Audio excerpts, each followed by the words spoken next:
వైషు ఇప్పుడు మా యోగా క్లాస్లో ఏమయ్యా అని చెప్తున్నా నేను. ఒక చిన్నోడు వస్తాడు, వానికి 12 ఏండ్లు. వాడు యోగా చేయమంటే చేసేదే లేదు. 6 గంటలకి యోగా క్లాస్ స్టార్ట్ అవుతుందా, 6:30కి వస్తాడు. టైం పాలప్ చేసేది. మా యోగా టీచర్ అడిగిరి ఇప్పుడు ఇంత డిస్టెన్స్ ఉంటే చాలు ఒకరికి, మిగిలిన పక్కల ఒకరు నిలుచుకోవచ్చు, ఎలాంటి జనాలు జాస్తి అయిపోతే జాగా సాల వెళ్దని అడిగిరి.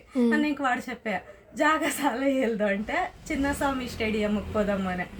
చిన్నస్వామి స్టేడియంకి పోవాలంటే నువ్వు 3 గంటల రాత్రికి రావాలా అండ్రి యోగా టీచర్. 3 గంటల రాత్రికి లేచి రావాలంటే మరి నేను 2 గంటలకు నిద్ర లేయాలా అనేవాడు. అవును లేయాల్సి పడుతుంది, లేస్తావా అండ్రి.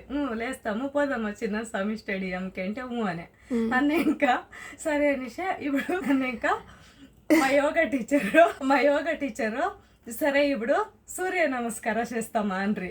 అని ఇంకా మా యోగా టీచర్ సరే స్టార్ట్ అని ఇట్లా అంటే వాడు సైనే లేదు, ఇట్లా పడుకుంటాడు. అని ఇంకా నువ్వేం చేస్తా ఉండవు అని నేనే చెప్పించుండవు సూర్య నమస్కారం తిరగా ఇప్పుడు చెప్పిస్తా ఉండవు. వద్దు నేను చేసేలేనే, నేనేం చెప్పిస్తానో నువ్వు దాన్ని చెయ్యాలా అని. నీకు లేదు నేను చేసేలే, నేను నేర్చుకోండాను. యోగా అంటే డైలీ దాన్నే చేయాలా తిరిగా, అదే యోగానే. లేదు నేను చేసేలే అని అని ఇంకా ఇంకొంచెం చెప్తే ఫుల్ పడుకొనిసా. ఇంకా నువ్వేం చేస్తా ఉన్నావు అని. నేను ఇప్పుడు అమృతాసన చేస్తాను అని. నేనేం చేస్తా ఉన్నానో నువ్వు దాన్ని చేయాలనే. లేదు నేను చేసేది, అట్లయితే ఇంటికి పోతాను అని. మరి నువ్వు పో అని ఇంకా ఇంకొంచెం చెప్తే సరే చేస్తాను అని.